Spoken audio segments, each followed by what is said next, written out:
Meu Senhor, ó Pai, eu te peço agora em nome do teu Filho amado Jesus Cristo. Pai, nós saímos, a maioria das pessoas que estão aqui, dos irmãos que estão aqui, dos pastores, alguns viajaram para estar aqui esta noite, Deus. E eu creio que eles não estão aqui à toa. Eles não estão aqui porque não tem outra coisa para fazer. Eles não estão aqui porque foi imposto para eles estarem aqui, Deus. Eles estão aqui para receber da parte do Senhor uma palavra. Eles estão aqui, Deus, porque querem, Deus amado, ó Deus, que o Senhor fale no coração de cada um deles. E nós estamos aqui para isso, para ouvir o Senhor, para ouvir a palavra do Senhor, palavra que vai nortear as nossas vidas, palavra que vai trazer motivação para os nossos ministérios, palavra que vai nos ensinar, Deus amado, a acrescentar, ó Deus, na nossa vida ministerial. Eu creio nisso, Deus. Eu creio, Pai, que o Senhor vai também falar ao nosso coração, a nossa vida pessoal, a nossa vida conjugal. Eu creio, Deus, que esses dias o Senhor vai estar falando poderosamente em todas as áreas de nossas vidas. Por quê? Porque o Senhor quer usar totalmente, Pai, para o Senhor. O Senhor quer trabalhar em todas as áreas da nossa vida para que o Senhor possa usar melhor na obra do Senhor. E eu peço agora, Deus, em nome de Jesus Cristo, capacite o teu servo Danilo. Ó Deus, dê graça e unção para ele, Pai, para ministrar a palavra do Senhor, que venha de encontro à necessidade de cada um de nós, ó Deus. Eu oro por isso, Deus, em nome de Jesus. Amém. Amém.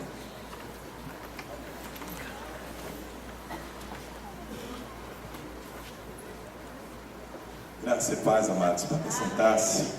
Estou muito feliz de estar aqui com vocês, voltando. Eu sou um baiano desvirtuado, sabe?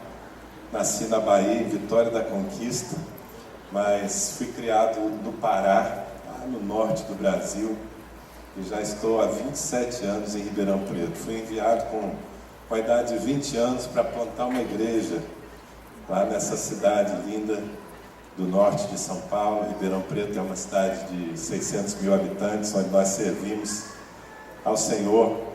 E voltar então aqui à minha terra é uma bênção, conhecer mais uma parte desse povo, o povo mais nobre da terra, a Igreja de Jesus Cristo, povo a quem eu amo servir. Então é sempre um privilégio para mim. Sou pastor da comunidade cristã de Ribeirão Preto. Como eu falei, é uma igreja que eu tive o privilégio de plantar e que tem prosperado pela graça de Deus. Eu gostei de ver essa caixinha aqui escrito Casa de Paz. Nós temos tido uma experiência, essa estratégia nasceu, eu não posso dizer que nasceu lá conosco, não é? Eu só codifiquei a estratégia, porque na verdade ela nasceu com Jesus Cristo. Em Lucas capítulo 10, quando Jesus enviou aqueles 70 para bater a porta das casas, entrar nas casas de pessoas não convertidas e ali manifestar o reino de Deus. A gente está fazendo agora, amanhã eu vou falar um pouco mais sobre Casa de Paz, mas nós estamos em meio a talvez a maior colheita da história da nossa cidade. Estamos fazendo juntos, né, Maristela? Porque nós juntamos um grupo de igrejas, não muitas, mas pelo menos umas 20 e poucas igrejas, e nesse período nós conseguimos confirmar mais de 2.700 casas de paz em Ribeirão Preto. Você imagina o que é isso? Uma multidão, certamente mais de 10 mil pessoas estão sendo evangelizadas. Somente a minha igreja estabeleceu 1.800 e poucas casas de paz. E nós estamos nos preparando agora, no último domingo, aliás, no último final de semana desse mês, estamos preparando o primeiro encontro dos Filhos da Paz, porque as pessoas se convertem em nossa igreja e a gente leva para o encontro. E o primeiro encontro está sendo preparado para 600 novos convertidos. Você pode dizer glória a Deus? A gente tem que ter um cuidado quando a gente fala de números, para não dar o valor aos números e perder o valor do que tem valor, que é cada pessoa.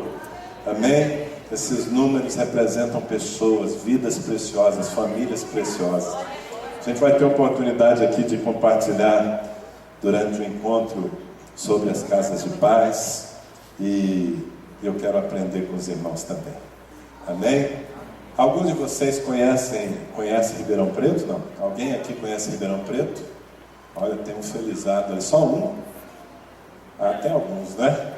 Glória a Deus. Então os outros têm um bom motivo para conhecer agora. Eu estou fazendo o convite, não é? Nossas portas estão abertas lá. Antes que eu entre na palavra, eu trouxe alguns materiais que são uma forma de deixar mais do que a gente pode deixar aqui com o espaço que temos no púlpito, não é? Então, uma forma de abençoar a igreja. Eu tenho me dedicado a escrever. Esse é um material que tem se espalhado pelo Brasil. É uma cartilha, não é? Sobre as casas de paz.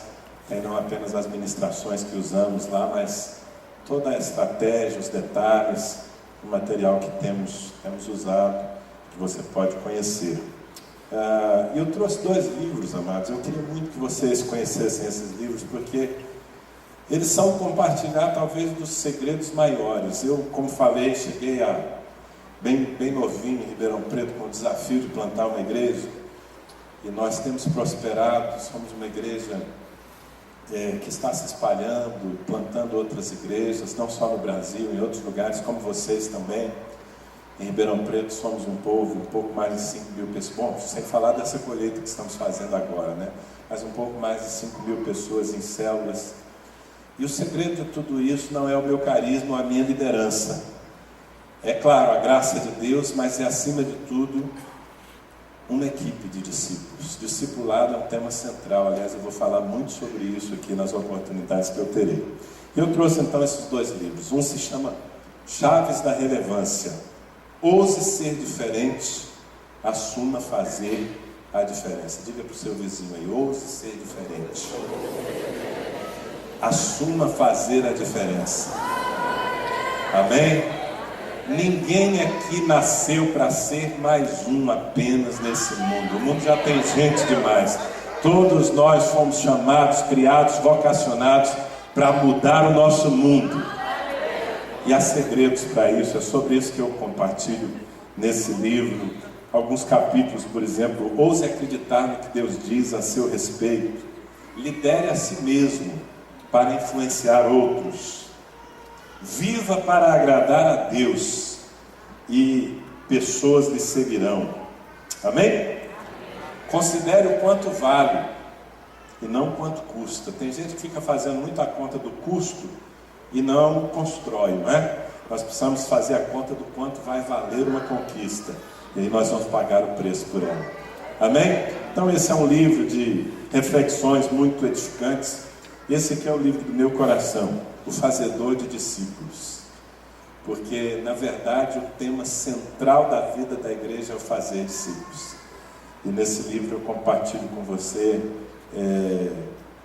como Jesus conseguiu transformar 12 homens comuns, sem pedigree, gente como a gente. E como Jesus os transformou através de um relacionamento pessoal com eles, de discipulado, fez deles os líderes tremendos que gerenciaram o nascimento vitorioso do cristianismo na terra. Então esse livro é muito prático. Nós lá na nossa igreja, por exemplo, estamos em todos os nossos grupos de discipulado, mergulhando em cada capítulo desse livro. Muitas igrejas estão fazendo isso. Eu fui a uma igreja agora em Formiga, 3 semanas atrás, Formiga, Minas Gerais, uma igreja crescente, uma igreja celular linda. Quase 10% da cidade está naquela igreja.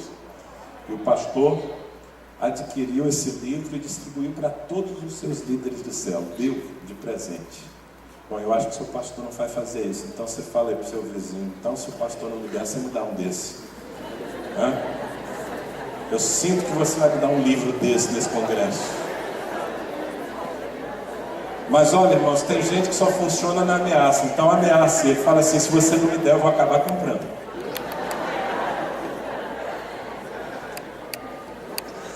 Amém. Tem também aqui, olha, eu não sei se você aqui, eu já vi que Porto Seguro tem problema de trânsito. Já tem, né? Estava parado o trânsito ali na frente do hotel que eu estou, e alguns de vocês viajam. Nós criamos isso aqui, tem sido assim, tem tido uma recepção tão grande. É um pendrive com mensagens, com pregações, né? Então se você lá no seu carro tem uma porta USB que você pode plugar lá, pronto, aí resolve o problema de trânsito, né? Na hora que o trânsito trava, você pluga lá e fica ouvindo a palavra, em vez de ficar murmurando, né? Não é bom? Está resolvido o problema, paz no trânsito. Enfim, queridos, são materiais que estão aí para edificar, se for útil para você. Amém? A nossa irmã Eliane, né? Está cuidando disso, tem máquina de cartão, enfim, o que você precisar lá para poder se edificar. Mas eu quero compartilhar a palavra. Eu sei que eu pelo menos até sábado pela manhã estarei com vocês. Agradeço o convite mais uma vez, pastor Silvio, pastor Edson, que esteve conosco lá recentemente.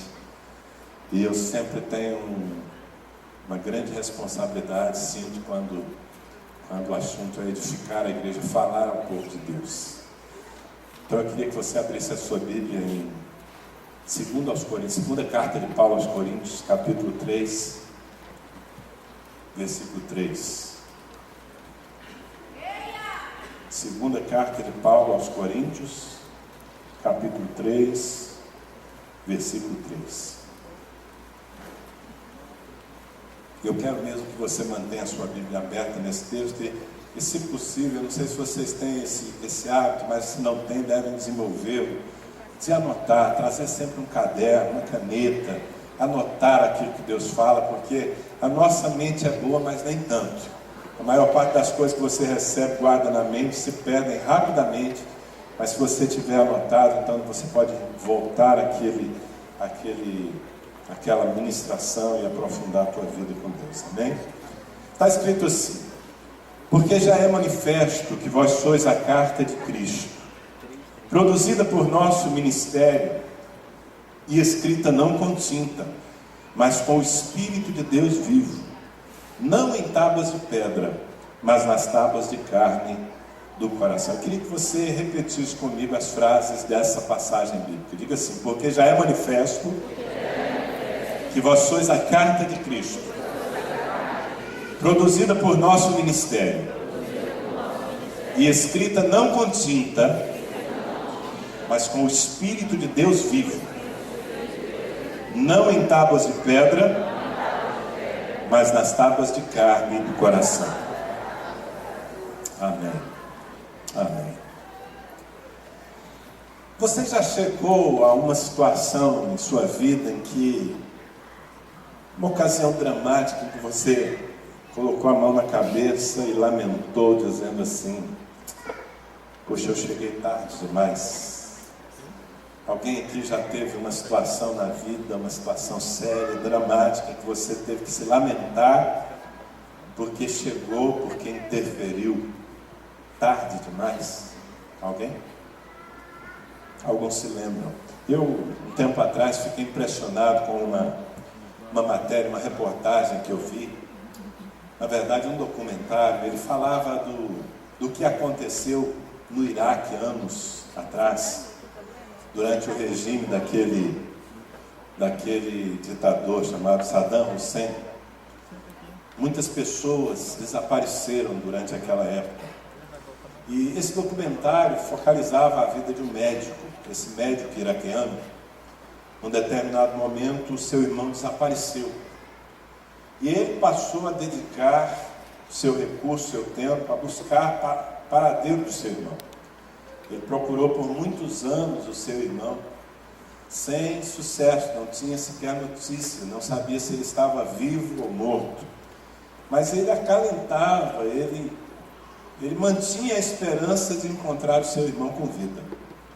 Finalmente, quando Saddam Hussein caiu e aquela ditadura foi aberta, a matéria mostrava aquele homem tendo a decepção de finalmente comprovar que o seu irmão havia morrido. Os documentos do regime do Saddam Hussein foram expostos e lá estava o nome do seu irmão como um dos que foram assassinados por aquele regime terrível, e inclusive com o local onde estava a sua ossada.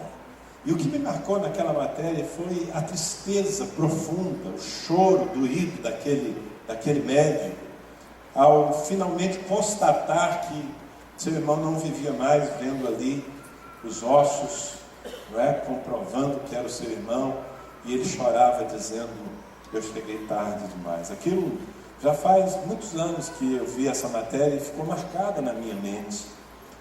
E sempre que eu penso nisso, e sempre que eu leio esse texto, eu sou levado a essa reflexão sobre a urgência que nós temos de cumprir a nossa missão. Vou contar uma historinha para você aqui.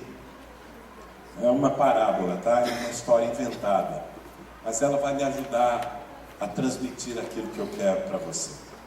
Imagine um homem de bem, um homem correto, de boa moral, boa índole, um homem rico. Ele tem um filho e ele dá a esse filho tudo que uma criança precisa para crescer saudável, em todos os níveis. Ele dá carinho, dá educação, dá atenção, dá bom exemplo. Ele investe financeiramente na vida desse filho para que ele seja bem preparado para a vida. E ele, claro, como todo pai, projeta um futuro digno para aquela criança que cresce, mas que num determinado momento da sua vida, já na juventude, é atraído por curiosidades e resolve que vai provar do que a vida oferece, mesmo que não fizesse parte dos planos do seu pai. Então aquele rapaz sai de casa, começa a se envolver com muitas coisas reprováveis, prostituição, bebida, drogas, a despeito de tudo que ele havia recebido como investimento, e finalmente ele some, ele desaparece. O pai o perde de vista. E tempos depois recebe uma notícia de que esse rapaz, num outro país, num país distante, fazendo coisas terríveis, havia sido capturado. Você deve ter visto nos jornais ultimamente esse pessoal do Estado Islâmico, não é? Que captura ocidentais e às vezes degola essas pessoas diante das câmeras e coloca na internet. Imagine que esse rapaz foi capturado por um grupo desses. E eles vêm à internet e colocam um vídeo, ele amarrado, algemado, e ali eles fazem ameaça e dizem que aquele rapaz vai ser degolado como tantos outros já foram. Quando o seu pai recebe essa notícia, vê a imagem do seu filho naquela situação, ele fica desesperado. Então ele, movido pela intensidade do amor paternal, ele diz: eu não posso assistir, eu não posso simplesmente ficar esperando que o meu filho termine dessa forma. E ele então investe todas as suas riquezas num plano de resgate. Ele é um homem muito rico, então ele descobre exatamente onde está o seu filho e ele investe, ele praticamente se torna pobre, porque tudo o que ele tem ele põe num plano de resgate para tirar o filho daquela condição e trazer de volta a oportunidade de viver. E depois de tudo pronto, tudo muito bem planejado, esse pai escreve uma carta, preste atenção, escreve uma carta ao seu filho. Obviamente essa carta não pode ir pelo correio, o correio não vai entregar. Mas ele tem um meio de fazer com que essa carta chegue ao seu filho. E nessa carta o pai diz: filho, apesar do tanto que você me decepcionou e errou, eu nunca deixei de te amar. Eu não posso ver você terminar desse jeito. Então eu investi tudo que eu podia num plano de resgate. Está tudo pronto, eu vou tirar você daí. Agora você precisa saber algumas coisas. Ele dá algumas instruções simples que aquele rapaz precisa estar atento, porque haveria o dia do resgate. E ele envia essa carta. E ele fica do lado de cá do oceano, angustiado, gemendo em seu interior, na expectativa, preste atenção, de que a carta com as instruções do resgate chegue às mãos do seu filho antes dos seus algozes, antes daqueles que o assassinarão, antes da morte. Essa é a angústia do pai. Essa carta precisa chegar antes da morte, porque senão tudo o que eu fiz estará perdido. Bom, como eu falei, isso é uma parábola, é uma historinha inventada, mas ela representa muito bem a história de Deus com os homens. Deus não criou ninguém para a perdição. Deus não fez o inferno para os homens. O inferno foi criado para o diabo e seus anjos. O propósito de Deus é que todos os homens vivam como filhos honrados e abençoados. Mas os homens se extraviaram, todos, diz a Bíblia, todos pecaram. todos destituídos estão da glória de Deus, e todos estão condenados à morte. As pessoas que você conhece, que não tiveram ainda um encontro com Jesus Cristo, estão como esse rapaz, no corredor da morte, nas mãos de inimigos sanguinários que vão tirar-lhes a vida, e não apenas a vida natural, essa vida, não é aqui passageira, mas a vida eterna, vão afastá-las para sempre de Deus. E Deus é representado nessa história por aquele homem rico e bom e amável, que não consegue ver um filho terminar assim, e por isso investiu tudo o que tinha num plano de resgate. Então nós temos os filhos de Deus, entre aspas, não é? Que estão perdidos, mas eu quero que você os olhe como filhos de Deus. Às vezes nós temos essa dificuldade, porque logo a nossa teologia diz que os filhos de Deus são aqueles que receberam Jesus, é isso mesmo. Mas eu quero que você entenda que eles foram criados para serem filhos, se extraviaram, não é? Quando Jesus olhava as multidões, Jesus não via bodes, apesar de que eram pessoas não convertidas. Jesus via ovelhas. Mas se são ovelhas, por que estão vivendo essa vida degradada? Porque não tem pastor. Então, as pessoas lá fora, pessoas com quem você convive, quem sabe gente que habita debaixo do mesmo teto que você, ou gente que você não conhece, mas as quais Deus quer lhe enviar, são pessoas assim. Elas estão no corredor da morte. E o Pai já preparou um plano de resgate. Ok? Você está comigo aqui? Amém. Mas e nós aqui, a igreja? Quem nós somos nessa história? Nós somos a carta. Diga, nós somos a carta. Agora, só para eu me sentir em casa, matar a saudade do meu povo lá de Ribeirão Preto, diga assim, nós somos a carta. Agora eu senti em casa. Nós somos a carta. É isso que o texto está dizendo, porque já é manifesto que nós somos a carta de Cristo. Ou seja, nós cumprimos a nossa missão, os homens têm oportunidade. Se nós não a cumprirmos, pronto. Tudo que Deus fez na cruz, em Cristo Jesus, para esses estará perdido. Eu queria compartilhar com vocês aqui, amados, alguns conceitos que se eles realmente entrarem na sua vida, se eles passarem da sua mente e conseguirem atingir o seu coração, você não vai ser mais o mesmo. São conceitos que vão mudar, se você permitir, vão mudar o eixo, o centro da sua vida. Talvez eles mudem a sua agenda, talvez eles mudem a sua prioridade, as suas prioridades. Que conceitos são esses? Todos eles estão nesse texto, por isso eu pedi que você deixasse a Bíblia aberta. O primeiro conceito é responsabilidade.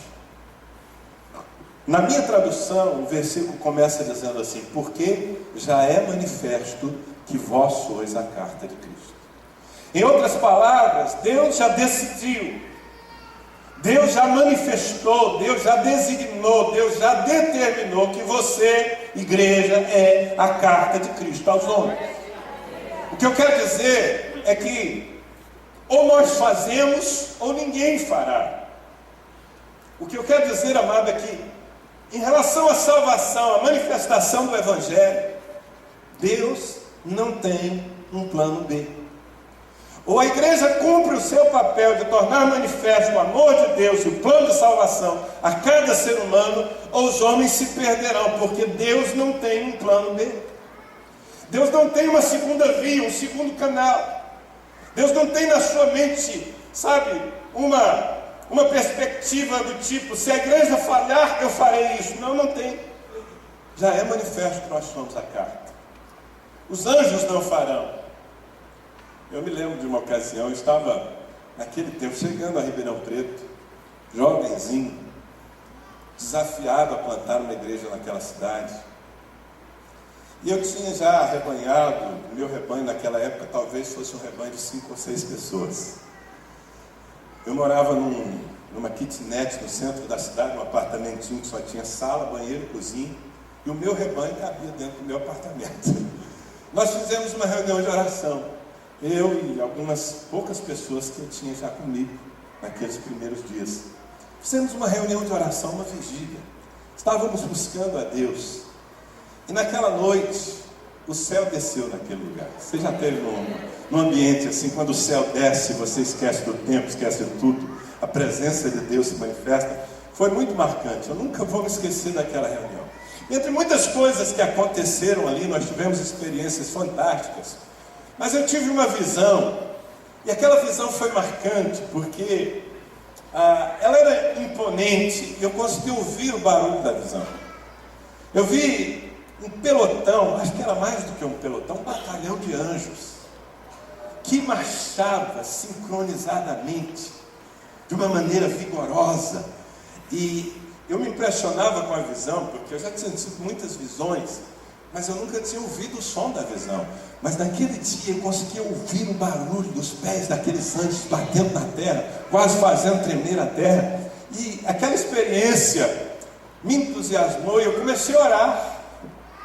Eu disse: sim, Senhor, os teus anjos, nós precisamos dos teus anjos. Envia os teus anjos, Senhor, para invadirem Ribeirão Preto, para trazerem as pessoas para a tua casa.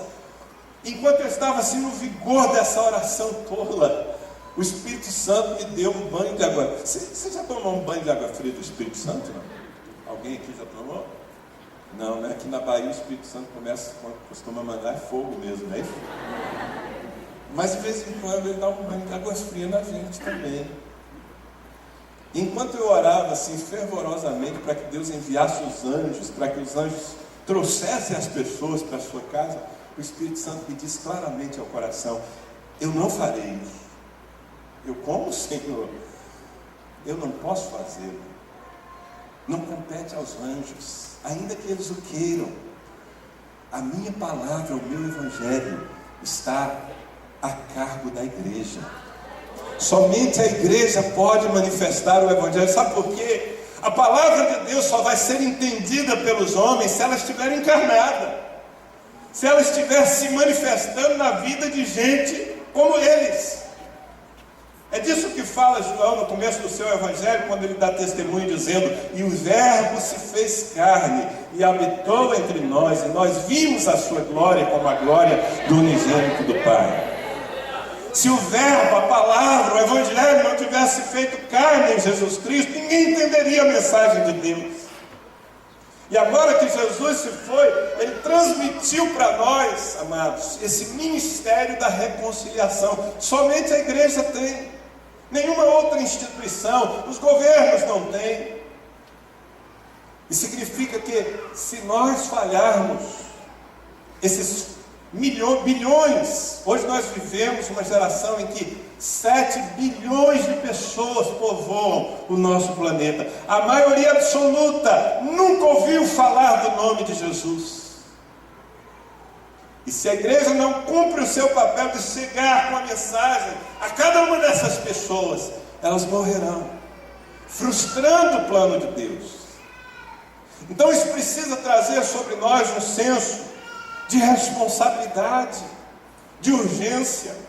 Nós não fomos salvos simplesmente para nos sentarmos numa cadeira de igreja confortavelmente e domingo após domingo nos enchermos da palavra e sermos abençoados. Amado, ser abençoado é só o efeito colateral do ministério que você tem.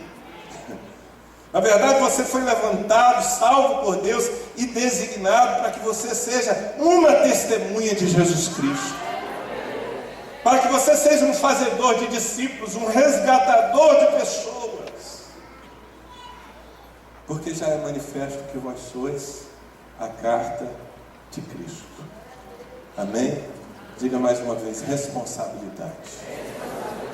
Nós não temos o direito de permanecer assim, desculpe a palavra, cínicos, apenas desfrutando da nossa vida com Deus e deixando o mundo acabar à nossa volta. Nós somos responsabilizados pelo Senhor. Eu me lembro de uma ocasião, era um momento muito especial. Isso aconteceu no dia 31 de dezembro de 2004. Vai fazer 10 anos agora. Naquela noite, última noite do ano, nós íamos reunir a nossa igreja. Estávamos vivendo um período assim de um crescimento estrondoso, que nem mesmo nós havíamos projetado. E naquela noite, de passagem de ano, nós íamos reunir a igreja. Já não cabíamos mais em nosso templo, então nós fomos para o ginásio de esportes da cidade, o ginásio da Cava do Bosque. Íamos fazer uma grande celebração ali. Quando eu cheguei para aquele culto, a igreja já estava lá. O culto já havia começado. 3.000 e tantas pessoas lotando aquele ginásio, adorando a Deus, a presença do Senhor ali.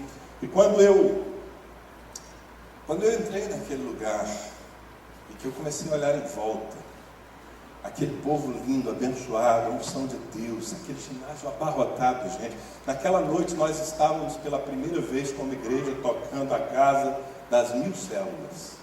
A minha filha, que na época era uma adolescente, tinha aberto a célula número 1000 da igreja. Era uma noite de celebração. E quando eu me dei conta do que estava à minha volta, eu comecei a fazer a comparação de como eu havia chegado naquela cidade, Paulo. Anos antes, pensando, quem sabe, ser pastor de uma igreja de 100 ou 200 pessoas, e me dando por muito bem sucedido se eu conseguisse. E ao ver aquela multidão ali, aqui você não conta isso para ninguém, tá? Mas um certo orgulho no coração. Comecei a pensar, uau, olha o que Deus fez através de mim. Se a gente parar só no olha o que Deus fez, tá bom, né? Mas olha o que Deus fez através de mim. Eu estava pensando e me alegrando. E de repente, irmãos, o Espírito Santo me tirou daquele lugar. Foi uma experiência muito esquisita. Porque eu não fui preparado para aquilo. Não teve aviso prévio, sabe? A minha consciência foi tirada daquele ginásio de esportes. E eu comecei a passear pelas ruas da cidade, pela minha cidade. Uma cidade que hoje tem 600 mil habitantes. Na época tinha pouco menos que isso. E eu vi tanta coisa que os meus olhos não costumavam captar. Eu vi jovens perambulando pelas ruas, drogados, meninos pequenos, cheirando cola, naquela última noite do ano. Eu vi velhos nas praças, sozinhos, solitários, sem ter com quem compartilhar a expectativa de um novo ano. Era noite de virada de ano. Eu vi pais de família metendo o pé na porta das suas casas, bêbados, batendo nas suas mulheres, nos seus filhos. Gente, eu vi tanta desgraça naquela cidade. Foi um turismo que, se eu tivesse a opção, eu não queria fazer. Mas a minha consciência foi levada para aquela realidade. E quando finalmente eu voltei para aquele ginásio, o orgulho, o sentimento de realização que havia antes em mim tinha desaparecido. Ao invés disso, eu estava envergonhado, eu estava chorando, eu estava pedindo perdão a Deus, dizendo: Pai, me perdoa, porque eu fui capaz de me sentir orgulhoso, bem sucedido, porque tem 3.000 e tantas pessoas aqui nesse ginásio, mas eu perdi a noção das 500 e tantas mil que estão lá fora vivendo a desgraça da morte. Me perdoe. Desde então, eu sou um homem conformado. Desde então, eu não me dou por bem sucedido, ainda que seja muito grato pelo que Deus tem feito no nosso ministério. Porque, amados, a nossa responsabilidade é enorme. Nós não podemos nos distrair com o que está acontecendo aqui dentro. O que está acontecendo aqui é maravilhoso. Sabe, a vida da igreja é plena, é linda. Aqui nós desfrutamos da palavra, da comunhão, da cobertura, do pastoreamento, da unção. Mas nós não fomos chamados para viver o que está aqui dentro. O que nós vivemos aqui dentro é que nos capacita para sermos testemunha lá fora. Responsabilidade, porque já é manifesto que vós sois a carta de Cristo. Deus não tem um plano B. Você entendeu isso? Amém. O segundo conceito, amado, é o conceito de formação. Formação. Porque já é manifesto que vós sois a carta de Cristo. Diz aqui na minha tradução, e eu gosto dessa tradução porque ela traz exatamente o sentido que eu quero compartilhar com você. Vós sois a carta de Cristo produzida pelo nosso ministério. Eu quero fazer uma pergunta. Quem está produzindo você? Que ministério está produzindo a sua vida? Talvez essa expressão seja um pouco estranha para alguns de vocês, mas se nós não formos produzidos, formados, nós não vamos conseguir manifestar a vida de Deus como ela deve ser manifestada lá fora. Sobre produzir, ser produzido ou ser formado, se você quiser uma expressão um pouco mais bíblica, quem está discipulando você? Quem está se derramando sobre a sua vida? Quem está interferindo na sua vida de tal maneira que você seja mudado e que a vida de Deus comece a se manifestar? Eu quero falar um pouquinho sobre isso e certamente nas outras ocasiões vou me aprofundar mais, porque eu entendo que não haja um assunto tão importante para a vida da igreja e para a missão da igreja do que o discipulado. O que é fazer discípulos? Em alguns lugares por onde eu passo, as pessoas entendem que fazer discípulos é converter pessoas. Aí eu vou lá fora, prego o evangelho, às vezes nem prego, simplesmente convido alguém para ver a igreja. E se essa pessoa se converteu, pronto, eu fiz um discípulo. Não, você não fez um discípulo. Você conduziu alguém à salvação, você evangelizou uma pessoa, você fez um crente. Mas fazer discípulo é sim, claro, começa por conduzir pessoas à fé, mas também é levá-las por um caminho de maturidade. Ou seja, é que uma pessoa madura ajude alguém num relacionamento pessoal a conquistar a sua maturidade. Ou seja, fazer discípulos é conviver com pessoas. Em João capítulo 3, quando Jesus chama 12 homens, eu não sei se você já prestou atenção, mas Jesus fez muitas coisas naqueles 3 anos em que ele esteve aqui na terra ministrando. Ele pregou às multidões, ele curou a muitos, ele ressuscitou mortos, ele ministrou palavras impressionantes. Mas a coisa mais importante que Jesus fez, sob o meu ponto de vista, foi formar 12 homens. Porque se Jesus tivesse apenas se dedicado às grandes pregações e cruzadas e a tocar nas multidões, quando ele se fosse, tudo aquilo dispersaria. Se não houvesse uma estrutura na vida de uma equipe que pudesse dar continuidade, então Jesus se dedicou a formar 12 homens. Na verdade, um pouco mais do que isso, porque havia um grupo maior que andava com o Senhor e que eram seus discípulos pessoais. Quando Jesus olhou para cada um deles e disse: você aí, você quer me seguir? Então vem comigo. Em Marcos capítulo 3, o texto diz que depois de orar uma noite, Jesus chamou para si daqueles primeiros que haviam se convertido, Jesus chamou para junto de si 12 homens. E o texto diz assim: e ele os chamou para estarem com ele e para enviá-los a pregar.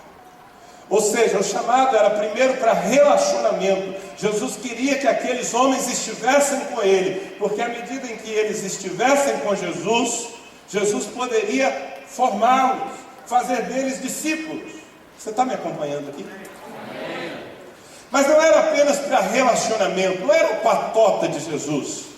Aquilo tinha um propósito. Jesus queria enviá-los a pregar, ou seja, aquele tempo de discipulado era um tempo de formação, em que Jesus produziria aqueles homens e transformaria aqueles homens, sem pedigree, em grandes líderes. É o que Deus quer fazer com você. Amém? Não me interessa se você tem pedigree ou não, se você tem uma boa experiência, se você estudou muito ou pouco, não interessa. O que me interessa é se você tem um coração de discípulo, se você está aqui nessa igreja e dá a autorização para que os seus líderes possam formar a sua vida, interferir na sua vida pessoal. E aqui eu faço um parêntese para dizer que eu não estou falando sobre manipular pessoas. Eu não acredito em discipulado do tipo manipulação, mas tampouco acredito em discipulado de longe.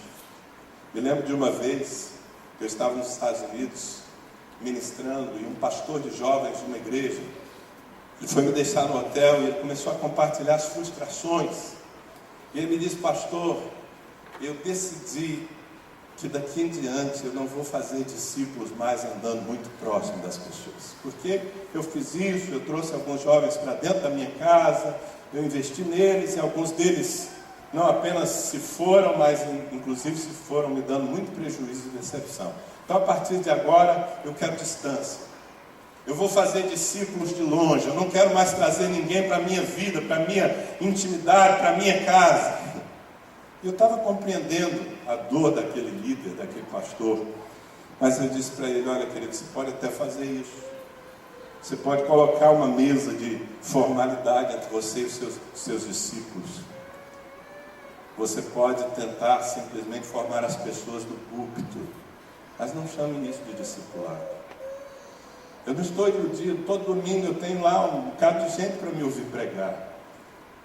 E do púlpito eu posso inspirar aquelas pessoas, do púlpito eu posso profetizar, do púlpito eu posso ensinar a palavra. Mas produzir, formar discípulos, eu só consigo quando eu entro na vida dessas pessoas e quando elas também entram na minha vida. Fazer discípulo é resultado de um relacionamento pessoal.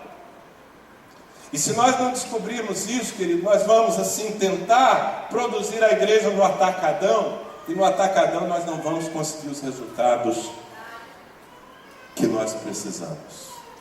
Eu vou ter tempo de falar mais com você sobre isso nas próximas ocasiões. Mas a pergunta que eu faço nessa noite é: quem está produzindo você?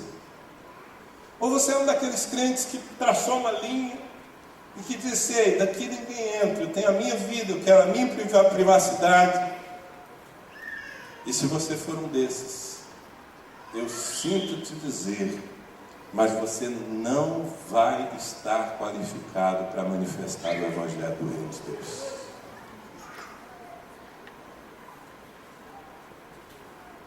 Talvez isso seja um pouco desafiador para alguns de nós. Nós preferimos participar do que eu chamo de atacadão, né? É mais fácil você se sentar numa cadeira dessa, esconder no meio da multidão e dizer que é crente. Mas o que o Senhor precisa é formar a sua vida. Ele vai formar a sua vida à medida em que você permite que alguém mais maduro que você possa lhe influenciar, possa dizer: ei, não é assim que se trata uma esposa, não é assim que se educa filhos, não é assim que se administra finanças. Olha o que a Bíblia diz: alguém que tem a oportunidade de ministrar a palavra de Deus à sua vida de maneira pessoal, olhando nos seus olhos, conhecendo a sua intimidade. Essa é a minha obra principal. Eu sou pastor, como eu falei, de uma igreja de mais de 5.000 pessoas. Mas o meu trabalho principal não é cuidar de 5.000 pessoas, não é pregar para 5.000 pessoas, não é gerenciar estratégia para 5.000 pessoas. O meu trabalho principal é cuidar de alguns poucos homens, mas aos quais eu posso influenciar de maneira profunda. Gente que eu não preciso pedir licença para entrar na vida, porque eles já me deram a licença quando aceitaram ser discípulos de Cristo junto comigo. E como esse trabalho tem sido bem feito, mais por mérito deles que são abertos do que meu, então nós temos conseguido crescer. Porque o que eu estou fazendo na vida deles, eles estão fazendo na vida de outros. Essa é a lógica da igreja dos sonhos de Deus, amados. Numa igreja que está alinhada com o sonho de Deus, todos estão envolvidos no discipulado. Todos. Ou sendo discípulos, aliás, é primeiro necessário que você seja discípulo para que depois você faça discípulos. Amém? Amém. Formação. O terceiro conceito é o conceito de unção. Diga unção. Porque você sabe que uns são e outros não, né? Unção. Olha como continua o versículo. Já é manifesto com as suas cartas de Cristo, produzida pelo nosso ministério e escrita não com tinta, mas com o Espírito de Deus vivo. Eu quero que você preste atenção. Essa carta que o Senhor envia aos homens, ela é escrita não com tinta. Ela é escrita com o Espírito de Deus. E com o Espírito de Deus vivo. Não é somente o Espírito da doutrina, da teologia, da teoria. É o Espírito do relacionamento. É o Espírito que se manifesta através de nós. É o Espírito que nos enche. É o Espírito que nos unge. E eu costumo dizer que fazer a obra de Deus sem unção é pura presunção. Não tente fazer a obra de Deus sem unção. Não tente fazer a obra de Deus no muque, no braço, na capacidade humana. Paulo dizia: eu não estive entre vós com palavras de persuasão humana, de sabedoria humana, mas estive entre vós em demonstração de espírito e de poder. Amados, se a igreja não for uma igreja cheia do Espírito, e uma igreja cheia do Espírito é uma igreja que cultiva a sua vida no Espírito. Se ela não for uma igreja cheia do Espírito, ela não vai conseguir comunicar o Evangelho de tal maneira que as pessoas lá fora compreendam. Porque o que Paulo está dizendo aqui, se nós não temos a unção, nós somos como uma carta escrita sem tinta. Já aconteceu com você? Imagine a cena, você está na rua e de repente precisa fechar um negócio, e para fechar esse negócio você precisa do telefone de alguém que ficou na sua casa. Aí você pega o celular e liga para sua esposa, mas aí você olha, a bateria do celular está acabando. Se a sua vida estiver um pouco mais difícil, não é nem só a bateria que está acabando, o crédito também. E aí você liga e diz: bem, por favor, corre lá na minha mesa, tem um telefone do fulano de tal, eu preciso, corre porque está acabando a bateria. Sua esposa corre, traz o telefone, você pega o papel e quando você vai anotar, a maldita caneta Bic está sem tinta. E você está quase rasgando o papel para anotar os dados que você precisa. Já aconteceu alguma coisa parecida com você? E depois você está tentando entender o que escreveu com aquela caneta sem tinta. Amado, essa é a figura bem adequada para uma igreja sem unção. Uma igreja sem unção é uma igreja tentando manifestar uma mensagem que não se manifesta sem poder. Ou seja, é uma carta escrita sem tinta. E nós só vamos ser pessoas de unção, que formam uma igreja de unção, se nós cultivarmos dia após dia um relacionamento rico com o Espírito Santo. Se você não tiver unção do Espírito fluindo na sua vida, você vai muitas vezes pregar o Evangelho e as pessoas não darão crédito ao Evangelho. Há um tempo atrás eu estava em Uberaba, na cidade de Minas. Minha família tem fazenda lá. E havia uma exposição de gado na cidade, então eu fui com a minha esposa, meus filhos. Fomos na sexta-feira para, enfim, passar o sábado lá com os meus pais, meu irmão, que mexem com gado. E na sexta-feira à noite, eu estava num determinado local e tentaram roubar o meu carro. Alguém quebrou o vidro do meu carro. E eu não sei o que aconteceu, porque o carro estava cheio de coisas de valor, no porta-mala, computador, tudo. Mas a pessoa não levou nada, só levou o documento do carro, que estava no porta-luvas. Eu não sei o que aconteceu, talvez a pessoa estava ainda remexendo para ver o que tinha no carro, e algum movimento e tal, a pessoa fugiu, só com o documento do carro. Bom, menos mal, não é? Mas aquilo me deu uma dor de cabeça terrível, porque aí no sábado pela manhã eu fui na polícia, e como em todo o Brasil acontece, a polícia muito prestativa, e sabe, aquele atendimento assim muito ágil, não é isso? Assim, né? Como na Bahia, lá em Minas Gerais também. Bom, eu fiquei na fila muito tempo e tal, quando finalmente eu fui atendido, a policial estava ali lavrando o boletim de ocorrência, ela me disse: olha, o senhor não pode levar esse carro para Ribeirão sem documento, viu? Porque se houver uma blitz, o carro vai ser apreendido, ele não pode transitar sem o documento. Eu falei: mas como é que eu vou fazer? Ela falou: tem seguro o carro? Eu falei: tem. Então chame o seguro, ponha num guincho e leve o seu carro para casa. Bom, assim eu fiz. Então eu perdi o dia de sábado nisso. No domingo eu deveria estar na igreja. Domingo, 9 da manhã, teriam lá 2.200, 2.300 pessoas me esperando. 6 da manhã, irmãos. Ninguém merece acordar às 6 da manhã no domingo, né? Mas naquele eu tive que acordar às 6 da manhã para colocar o meu carro no guincho. Eu coloquei o meu carro no guincho. Quando eu terminei de embarcar o carro, o rapaz que dirigiu o guincho disse assim: o documento, por favor. Eu falei: você está maluco, rapaz? Eu te chamei aqui justamente porque eu não tenho documento. Ele falou: se o senhor não tem o documento, não posso levar esse carro, não. Porque se a polícia me parar, eu tenho que mostrar o documento do carro. Minha vida estava complicada, né, irmãos? Aí eu acho que ele sentiu pena de mim, porque ele me viu assim tão abatido. Ele falou assim: a não ser que o senhor vá comigo aí na boleia do caminhão. Porque aí eu levo, se a polícia parar, o senhor explica lá o que aconteceu. Eu falei: na boleia desse caminhão não vou conseguir chegar para o culto.